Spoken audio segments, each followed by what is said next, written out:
कैसे हैं आप। आज के वीडियो में हम देखने वाले हैं life story of Chandrasekhara Venkata Raman, जो इंडिया के बहुत बड़े साइंटिस्ट थे और उनको नोबेल प्राइज से नवाजा भी गया था।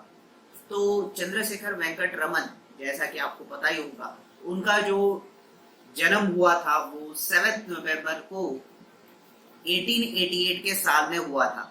1888 में आपको पता ही होगा कि इंडिया जो था अंग्रेजों की गुलामी कर रहा था। तो गुलामी के वक्त उनका जन्म हुआ था और जब उनका देहांत हुआ तब भी इंडिया गुलाम ही था। लेकिन फिर भी इतनी एडवर्सिटीज को सामने जाते हुए भी उन्होंने साइंस का स्टडी कंटिन्यू किया और इंडिया का नाम रोशन किया हुआ है। तो उनका जन्म जब हुआ था तब उन्होंने स्कूलिंग का एजुकेशन जो है एलोयसिस एंग्लो इंडियन स्कूल से कंप्लीट किया। एट द एज ऑफ 11 ही कंप्लीटेड हिज सेकेंडरी एजुकेशन। तो सेकेंडरी एजुकेशन उन्होंने 11वें साल की उम्र में ही कंप्लीट कर लिया था। आगे बढ़ते हुए उन्होंने प्रेसिडेंट्स कॉलेज में अंडर ग्रेजुएट या फिर ग्रेजुएशन के लिए एडमिशन लिया था, जिसमें भी उन्होंने यूनिवर्सिटी में टॉप कर दिया था 16वें साल में। सिर्फ 16th year of his age चल रहा था जब उन्होंने यूनिवर्सिटी में टॉप करके दिखाया था। तो देखो, वो पहले से ही साइंस में उनका बहुत ज्यादा इंटरेस्ट था, स्टडीज में इंटरेस्ट था, बहुत सारी एडवर्सिटीज थी उनके सराउंडिंग में, फिर भी वो कंटिन्यूअस स्टडी करते ही रहे। ठीक है, जब वो अंडर ग्रेजुएट स्टूडेंट थे, मतलब ग्रेजुएशन उनका कंप्लीट भी नहीं हुआ था, तब उन्होंने डिफ्रैक्शन ऑफ लाइट के ऊपर रिसर्च पेपर पब्लिश किया हुआ था, जिसकी वजह से वो फेमस होने लग गए थे। ठीक है, इस फेमस या फिर इस पॉपुलैरिटी की वजह से उनको इंडियन एसोसिएशन फॉर साइंस, इस नाम के जो इंडिया का पहला रिसर्च इंस्टीट्यूट था, उसमें काम करने का मौका मिला। वहां पे उन्होंने नए फील्ड में रिसर्च किया जो था एकॉस्टिक्स एंड ऑप्टिक्स। एकॉस्टिक्स क्या होता है बच्चों? एकॉस्टिक्स मतलब study related to sound waves, उसको एकॉस्टिक बोला जाता है। साउंड को भी हम एकॉस्टिक बोलते हैं। और ऑप्टिक्स तो आपको पता ही होगा, रिलेटेड टू लाइट, जिसकी वजह से उनका लाइफ जाना जाता है स्टडी रिलेटेड टू ऑप्टिक्स की वजह से।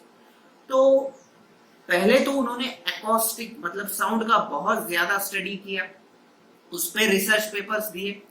उन रिसर्च पेपर्स की वजह से यूरोप से उनको इनविटेशन आने लगे थे to give the seminars related to sound effects of musical instruments which are used in India.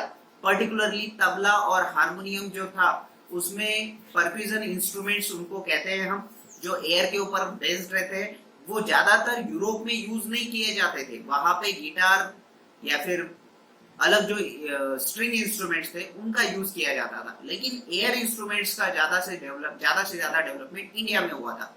इसीलिए सीवी रमन को उन्होंने वहां पे सेमिनार के लिए बुलाया था। तो करीब करीब 1925 का साल था वो, तब वो यूरोप चले गए सेमिनार देने के लिए on acoustics, study related to sound waves and percussion instruments of music, जिनमें आते हैं tabla and harmonium, that is air instruments. तो वहां पे जाके उन्होंने वो सेमिनार दिया। वहां पे साउंड के नए नए टोन्स कैसे जनरेट किए जाते हैं उसके बारे में उन्होंने बताया था। लेकिन जब वहां से वो वापस आ रहे थे, तो जब समंदर से वो बोट में इधर इंडिया की तरफ आ रहे थे, तो समंदर के जो बोट जो था समंदर के अंदर, उसके डेक में वो खड़े हुए थे। तो डेक के ऊपर खड़ा होना मतलब it is just like standing in the balcony of your house. तो आपके घर के बालकनी के ऊपर अगर आप खड़े हो तो आपको सराउंडिंग का पूरा एरिया दिखता है। वैसे ही उनको भी सराउंडिंग का एरिया दिख रहा था। अभी सराउंडिंग में क्या होगा, वहां पे तो समंदर था, ऊपर आसमान था। तो ऐसे ही उनके मन में एक क्वेश्चन आ गया कि आसमान भी नीला है, पानी भी नीला है। तब वो जो सवाल था उसका जवाब ढूंढने के लिए उनके दिमाग में बहुत ज्यादा क्यूरियोसिटी आने लग गई। ठीक है, क्योंकि आसमान का नीला कलर क्यों है और समंदर का कलर नीला क्यों है, इसके बारे में उनको अभी स्टडी करना ही था, करना मतलब करना ही था। तो 1926 के ईयर तक वो वापस पहुंच चुके थे कलकत्ता में। ठीक है, कोलकाता में आने के बाद उनको तो सवाल पता था, सवाल का सिर्फ जवाब ढूंढना था कि आसमान का कलर और पानी का, समंदर के पानी का भी कलर नीला क्यों है।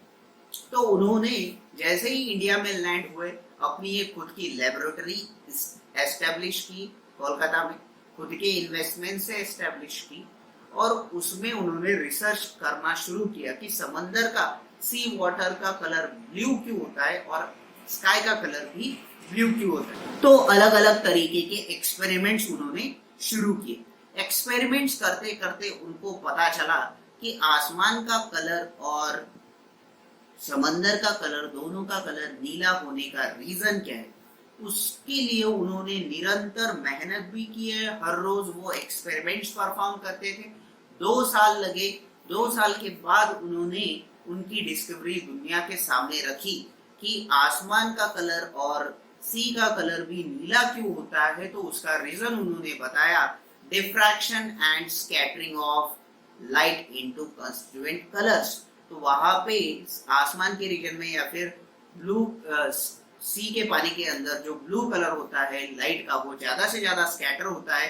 स्कैटरिंग के एक्सपेरिमेंट पे उन्होंने बेस्ड ये थ्योरी बताई थी, उन्होंने उसको नाम दिया था मॉडिफाइड स्कैटरिंग। लेकिन जैसे समय आगे बढ़ता गया, इस डिस्कवरी को दुनिया ने नाम दे दिया रमन इफेक्ट, क्योंकि उनका नाम ही था सीवी रमन। तो इसीलिए उन्होंने जो डिस्कवरी की थी उसका नाम दे दिया गया रमन इफेक्ट, जिसको उन्होंने बोला था मॉडिफाइड स्कैटरिंग, दोनों ही किए। तो वो डिस्कवरी उन्होंने की थी 28 फरवरी 1928 के साल में। तब भी इंडिया जो था वो गुलामी कर रहा था, लेकिन ये बंदा जो था, इसकी सोच इंडिपेंडेंट थी, ऊपर का ढक्कन उसने हटा दिया था। वो सोच ही नहीं रहा था कि इंडिया जो है इंडिपेंडेंट है, सोच इंडिपेंडेंट थी। तो उनकी डिस्कवरी उन्होंने दुनिया को बताई 28 फरवरी 1928 को। तो वो जो दिन होता है 28 फरवरी का, वो इंडिया में आज भी हम साइंस डे के तौर पे सेलिब्रेट करते हैं। क्यों सेलिब्रेट किया जाता है उसके रीजन मैं आपको अभी बताने वाला हूँ। 1928 में जब उन्होंने ये स्कैटरिंग ऑफ लाइट का, रमन इफेक्ट का डिस्कवरी किया था, तो 1930 में जो नोबेल प्राइज था वो इनको मिल गया था साइंस की इस बेहतरीन डिस्कवरी के लिए। नोबेल प्राइज जब उनको मिला था तो वो फर्स्ट इंडियन साइंटिस्ट थे जिसको नोबेल प्राइज मिला था। वो फर्स्ट एशियन साइंटिस्ट भी थे। देखो यहाँ पे जापान भी है, आपको तो पता ही होगा कि टैलेंटेड लोग जापान से, चाइना से बहुत ज्यादा आते हैं, लेकिन फर्स्ट नोबेल प्राइज जो साइंस के फील्ड में मिला था वो सीवी रमन को मिला था एशिया के अंदर। फिर और भी उनकी अचीवमेंट्स है उसमें। He was the first non white person to receive the Nobel prize in the field of science. देखो, नॉन व्हाइट पर्सन में भी वो फर्स्ट थे to receive this Nobel prize award in 1930। इसीलिए उनका नाम आज भी बड़े बड़े साइंटिस्ट के लिस्ट में लिया जाता है। आगे चलते हुए जब इंडिया इंडिपेंडेंट हुआ 1947 में, तो 1954 में इंडियन गवर्नमेंट ने ये डिसाइड किया था कि जो भी बड़े बड़े लोग हैं या फिर जिनकी सोसाइटी की तरफ बहुत ज्यादा कंट्रीब्यूशन है, उनको भारत रत्न अवार्ड दिया जाए। This is the most prestigious award of Indian society. India ये नेशन का सबसे बेहतरीन या फिर सबसे बड़ा अवार्ड होता है भारत रत्न। तो पहली बार ये जो अवार्ड था वो सीवी रमन को दिया गया था। उनके साथ और 2 लोगों को दिया गया था। उसमें डॉक्टर सर्वपल्ली राधाकृष्णन एक है और दूसरे है C Ramanujan in the field of politics. तो इन तीनों को एक साथ पहली बार भारत रत्न अवार्ड दिया गया था। तो देखो, इतनी बड़ी बड़ी अचीवमेंट्स सर चंद्रशेखर वेंकट रमन की है। इन्होंने बहुत सारे एडवर्सिटीज को ओवरकम करते हुए अपनी डिस्कवरी दुनिया के सामने रखी है। जब इंडिया इंडिपेंडेंट था भी नहीं, तब भी इनकी सोच जो थी वो किसी इंडिपेंडेंट इंसान से कम नहीं थी, उससे तो बहुत ही ज्यादा थी। तो इस स्टोरी से मैं ऐसा होप करता हूँ कि इस स्टोरी से आप बहुत ज्यादा इंस्पायर होंगे, इनकी तरह कुछ नेशन के लिए देने का प्रयास करोगे और नेशन बिल्डिंग में हेल्प करोगे। अगले वीडियो में हम देखेंगे ऐसे ही अलग इंडियन साइंटिस्ट के बारे में जिसने दुनिया को और इंडिया को बहुत सारे साइंस के फील्ड में नए नए अजूबे दिए हैं। तब तक के लिए धन्यवाद। घर में ही रहना है, स्टे सेफ, और जो एडमिनिस्ट्रेशन है उनको हेल्प करना है अगेंस्ट कोरोना वायरस। तब तक के लिए थैंक यू। मिलते हैं अगले वीडियो में। अगर आपको वीडियो पसंद आया हो तो लाइक करो, शेयर करो, सब्सक्राइब करो, और मुझे कमेंट में बताओ कि आपको कौन से साइंटिस्ट की स्टोरी सुनना पसंद हो।